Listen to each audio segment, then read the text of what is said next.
Salut les bienveilleurs, aujourd'hui une nouvelle petite session live à partir d'un livre super intéressant qui s'appelle Vivre en dialogue à l'ère du texto par Marie-Ève Marchand. C'est à propos des dialogues de Bohm, une pratique que j'apprécie particulièrement et j'organise des groupes de pratiques de dialogue de Bohm dans mon coin, ici, là, et je veux maintenant aller à l'aventure, à la rencontre de ce livre. Alors j'ai déjà un petit peu décodé le bouquin, je vais vous montrer simplement comment je fais à travers la lecture de quelques paragraphes de ce livre. Alors, on parle ici énormément de dialogue et de discussion, la discussion étant une manière, en fin de compte, d'avoir des avis tranchés, on essaie de gagner l'un sur l'autre. L'esprit du dialogue, dans les dialogues de Bohm, se situe en soi et en dehors de soi, d'après Martin Buber, et c'était comme une énergie subtile qui relie les interlocuteurs. Donc, je dirais l'esprit du dialogue en soi, et ce que je vous montre ici, c'est comment on peut le faire à partir d'une lecture papier, et comment je vais prendre note dans mon système, mon réseau de connaissances, mais à partir de prise de notes à la main. Donc l'esprit du dialogue. Alors d'après Martin Buber, c'est une énergie. Une énergie. Je vais juste regarder que je vois clair dans... Voilà, une énergie subtile et qu'elle relie les interlocuteurs. Alors l'esprit du dialogue en soi, les personnes qui manifestent ont confiance dans l'humain. Donc le premier paramètre, la première qualité de l'esprit du dialogue, c'est confiance en l'humain. Alors, paraît essentiel au dialogue. Comment pourrait-on installer cette mutualité dans la vulnérabilité? C'est une expression de Martin Buber également. Il faut la confiance pour parler de vulnérabilité.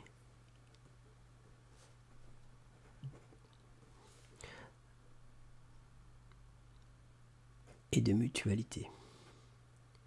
Mutualité dans...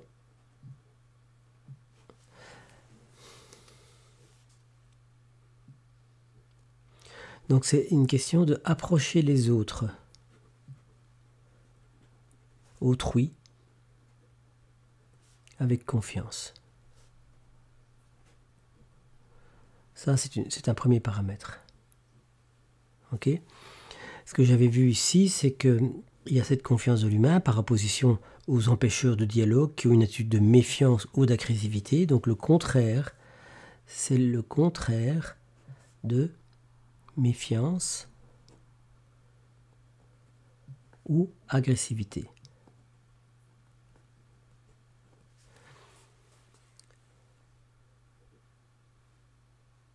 Donc, à partir du moment où j'ai confiance dans l'humain, dans l'esprit du dialogue, j'ai le deuxième paramètre, je crois qu'on va le retrouver ici. Nos vérités ne sont pas absolues. Nos vérités sont différentes de absolues. Et pense que des vérités différentes, opposées, peuvent cohabiter. Donc des vérités différentes, même opposées, vérités différentes peuvent coexister.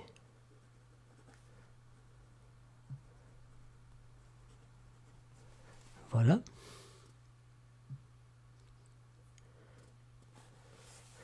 Alors la confiance. Les gens qui ont l'esprit de dialogue approchent généralement les autres confiance, ce que l'interlocuteur saisit subtilement. Donc en fait c'est une question relationnelle, on sent que l'autre me fait confiance, et donc ça me permet de parler avec plus grande ouverture, plus grande francheté, avec une franchise, avec une authenticité. Justement parce qu'il y a cette notion de mutualité de la vulnérabilité, c'est-à-dire nous partageons nos vulnérabilités respectives.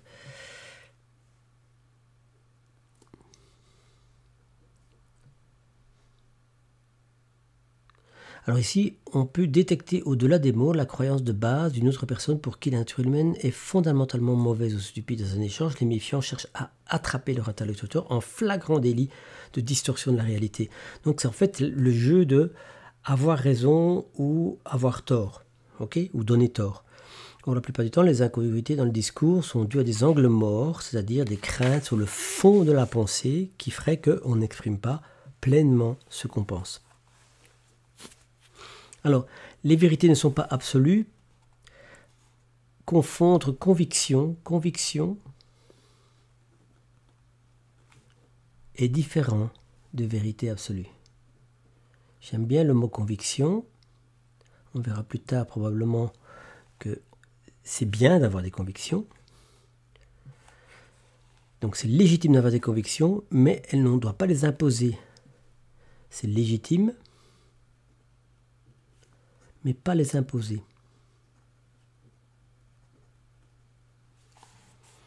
Nous ne pouvons pas être en guerre, même si guerre des mots et en dialogue en même temps. C'est pas possible de faire les deux. Donc c'est la notion dialogique de logique ou de raisonnement qui coexistent, même s'ils sont opposés. Dans son livre Vivre sans savoir, docteur, un grand spécialiste, mentionne les difficultés qu'il a rencontrées dans ses échanges avec des croyants catholiques. S'ils ont déclaré athées, il avait espéré un dialogue et il n'a pas eu. Une personne qui porte en elle l'esprit du dialogue ne renonce pas à faire valoir son point de vue.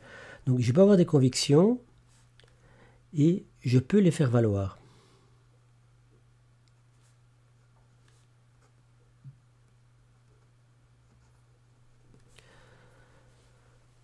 Il est normal de chercher à s'allier des gens avec qui nous pouvons former une communauté de pensée.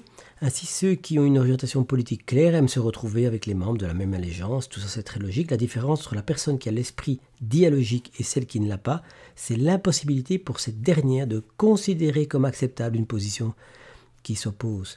Donc, en fait, ce qu'on doit faire en plus, c'est accepter, considérer comme acceptable, accepter une position ou une conviction différente de la mienne.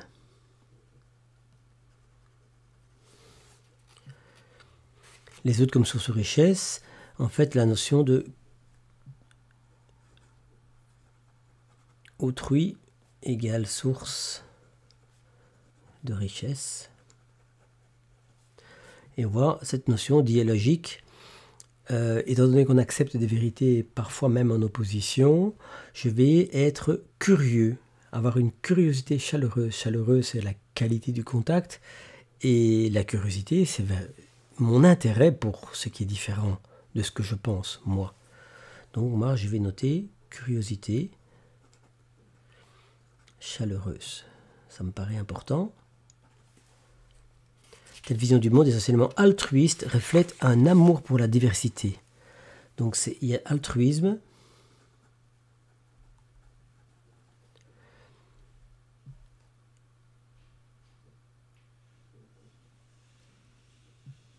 la diversité,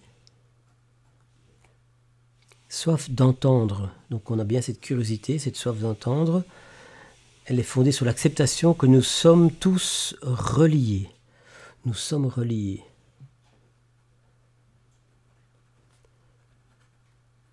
Je crois que ça, ici, hein, on le retrouve ici en haut. Ok ? Et voilà, on a fini le paragraphe. Alors ici, qu'est-ce que je fais dans ce cas-ci, si je veux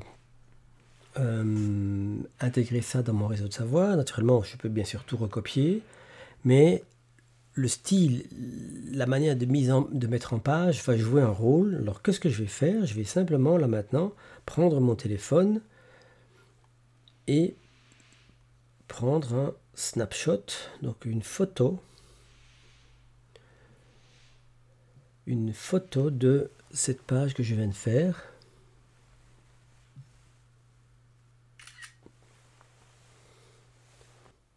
Alors maintenant, j'ai transféré mon fichier que j'ai photographié, ma page que j'ai scannée, et je l'ai transféré directement dans l'ordinateur. La voici. Si je l'ouvre, je vois qu'on a bien la page que j'ai prise en note il n'y a pas si longtemps que ça. J'aurais peut-être dû la sauver en format image.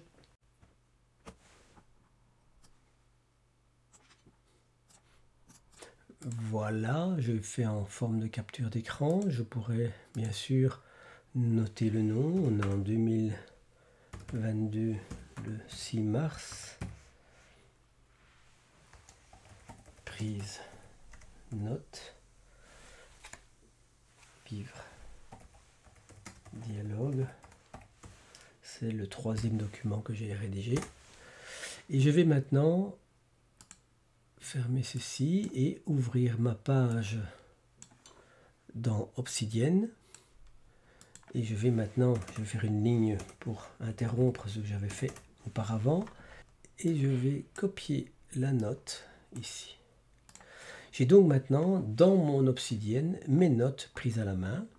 Et je vais pouvoir, à partir de là, je dirais, reprendre des notes, c'est-à-dire créer mes idées qui vont être mes idées atomiques. Alors ici, pour que ce soit un peu lisible, je vais demander pas plus grand de 300. Comme ça, tout l'écran n'est pas occupé. Et je vais marquer 3 conditions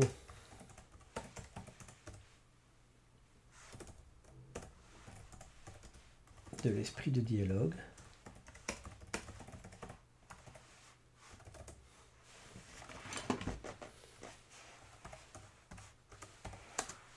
La confiance en l'humain.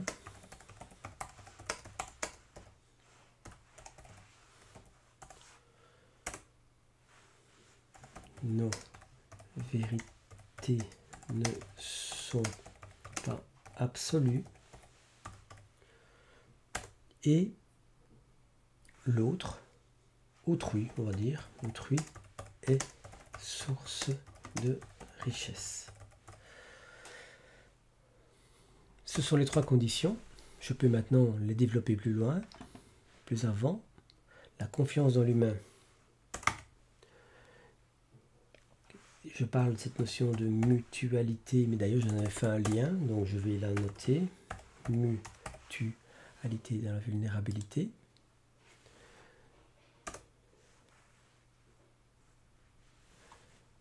Et je vais marquer nécessite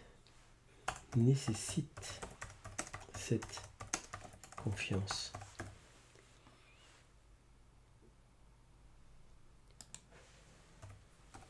Aborder autrui avec confiance, l'autre le sent. Donc je ne manipule pas, j'utilise pas l'autre. Ok ? Alors nos vérités ne sont pas absolues, effectivement. Avoir des convictions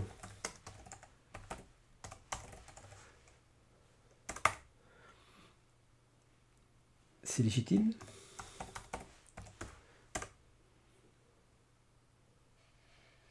Tant qu'on ne cherche pas à les imposer.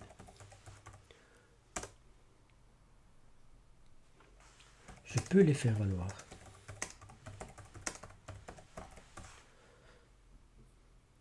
Ok. Et je peux accepter des positions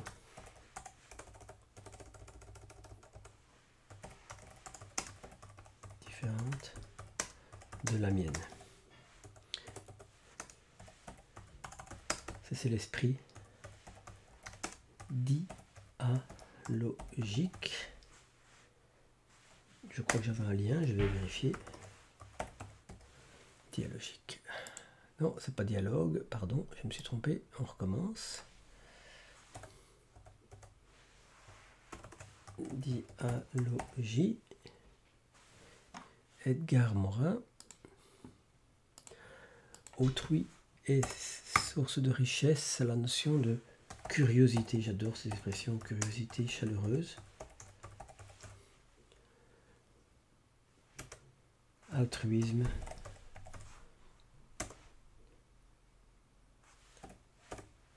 intérêt pour la diversité.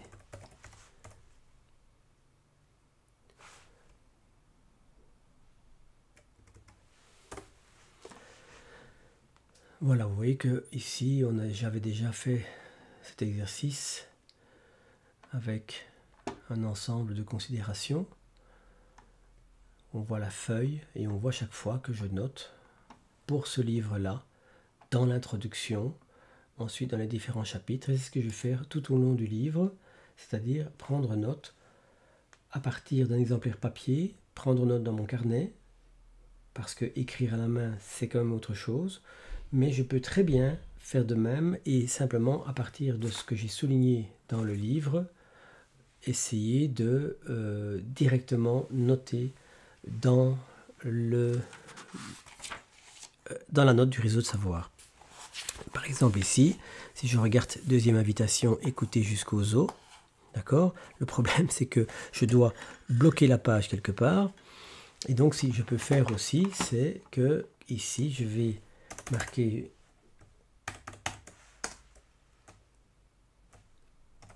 écouter jusqu'aux os.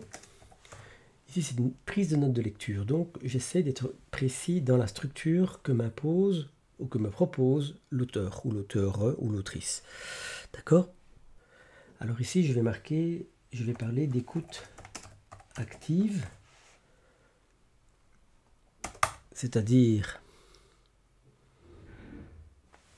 aider les gestionnaires bien entendre, leur communiquer, une technique, poser des questions. Ça veut dire poser des questions.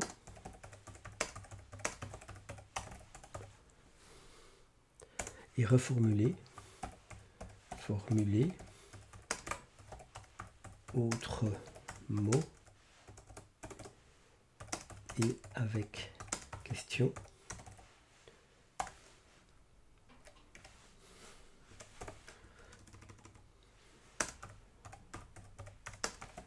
C'est bien ça,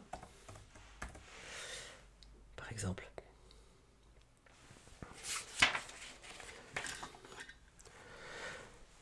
Donc il s'agit de répéter ce que la personne vient de dire en utilisant un mot différent et répéter à la forme interrogative. Ici, elle raconte que sa fille lui avait dit « mais oui, bon, mais c'est bien, mais c'est facile de répéter les mots et de poser des questions ». Elle s'est donc rendue compte qu'effectivement, il y a vraiment une grosse différence. En fait, qu'est-ce qui fait que l'écoute active est critiquée ou critiquable et qu'est-ce qu'il faudrait à la place? Eh bien, ici, clairement, il marque en fin de compte, les techniques ne sont que des habiletés de surface. L'écoute se passe à plusieurs niveaux. La technique n'est pas tout.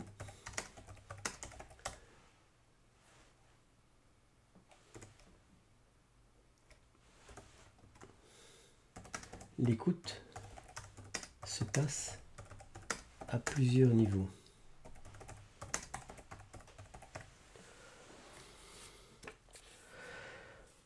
Et donc c'est basé sur capacité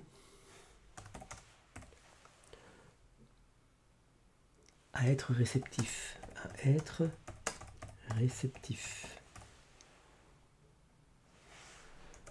sans entrave du jugement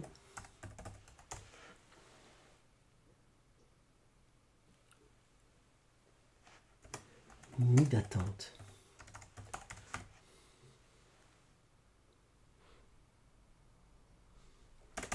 Alors l'explication, c'est que l'ego aime catégoriser.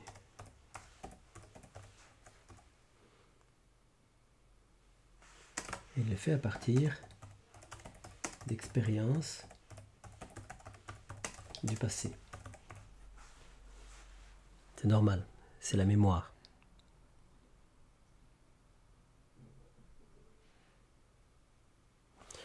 Il cherche laisser son empreinte. Deuxième chose, l'ego aime catégoriser. On va faire comme ça. Vas-y, passer. Aime laisser une trace. aime influencer. Il aime influencer.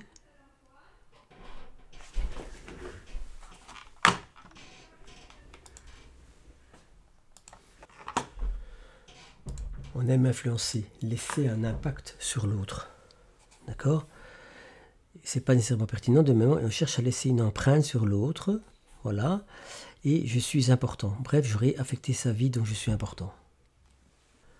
Je suis important, c'est ce que nous parlons, l'écoute avec objectif. Donc c'est l'écoute active, c'est possible, la technique n'est pas tout, la capacité de réception, voilà, ok. Et ici, je vais appeler ça 1, 2, 3, 4. L'écoute avec objectif. Basé sur l'ego qui aime catégoriser et qui aime influencer et qui me donne l'impression que je suis important puisque j'ai eu un impact. Mais si nous connaissons les techniques d'écoute active, lorsque nous sommes habités de jugement et d'attente, l'autre saisit subtilement qu'il ne jouit pas de sa liberté. Si jamais je pouvais me débarrasser du désir ardent de laisser mes marques sur votre cœur, je pourrais vraiment vous voir. C'est vraiment formidable ces phrases. Alors on écoute avec le cœur, le corps et l'esprit. Voilà, je vais arrêter ici parce que sinon ça va être un peu long. Vous avez vu ici, j'ai pris des notes à travers, je dirais directement Obsidian. C'est un peu moins confortable au sens où je n'ai pas la mise en évidence à travers mon écriture et l'écriture génère une autre sensation, une autre manière d'accueillir l'information. Mais c'est tout à fait possible. Ça m'arrive de faire ça directement dans Obsidian et il m'arrive aussi de le faire avec le papier. Et là, bien sûr, vous avez vu qu'il y a une opération supplémentaire. 1, j'écris. 2, je scanne. 3, j'intègre. 4, je dois quand même prendre un certain nombre de notes parce que sinon, la recherche ne va pas être efficace. Je rappelle que ce que j'ai fait ici, ce sont des notes sources, c'est-à-dire des notes qui donnent la séquence complète de toutes les idées que je trouve importantes dans le livre que je suis en train de lire et qu'à partir de là, et vous le voyez ici dans les liens, j'avais créé déjà plus tard, plutôt mutualité dans la vulnérabilité. Ici, écoute avec objectif, c'est quelque chose qui pourrait devenir un concept. Écoute avec objectif, où là je vais peut-être déjà commencer à mettre un élément. Je vais faire ça, je l'ouvre, l'écoute avec objectif. Voilà, j'ai une intention, d'accord? J'ai une intention, un objectif, et l'autre ne se sent pas totalement libre dans son expression. Voilà, c'est comme ça que je vais travailler. Si je reviens ici, je vais le refermer. Je reviens ici. Vous voyez que j'ai créé l'écoute avec objectif. J'ai repris les éléments ici. Alors, j'ai pas peur de noter en double à partir du moment où ceci, c'est le résumé de ce que j'ai trouvé dans le livre. Et a priori, a posteriori, j'aurai plus besoin de ça. Par contre, ici, si je vais dans cette note-ci, je vais essayer de l'ouvrir là comme ça, voilà, je peux marquer que je peux l'éditer et je peux mettre comme information, source, vivre en dialogue, alerte texto, et comme ça, je peux véritablement, je peux même aller plus loin, je peux même mettre un...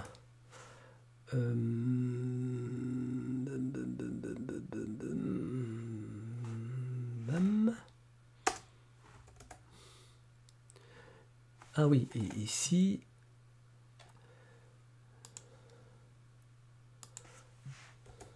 voilà.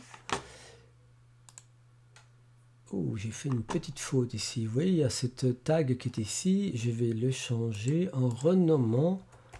Voilà. Maintenant qu'il est ici. Oh, qu'est-ce qui s'est passé? Je vais... Il n'a pas trouvé. Vivre en dialogue avec la Dexum. Et je vais maintenant mettre un lien vers écoute avec objectif. Comme ça. J'ai la source et je peux continuer à développer la note écoute avec objectif par rapport à aussi, voire aussi. Et là, je vais appeler écoute active. j'ai pas grand chose à en dire. Voir Carl Rogers, je crois. Et donc j'ai deux formes d'écoute. Et je vais peut-être aussi voir écoute. Je vais peut-être faire voir aussi écoute. Et là, dans... qu'est-ce que j'ai fait? J'ai mis un accent trop. Je vais maintenant ouvrir et dans écoute, je vais refaire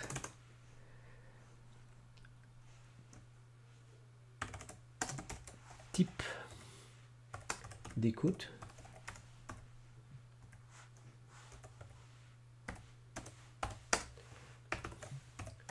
Écoute active.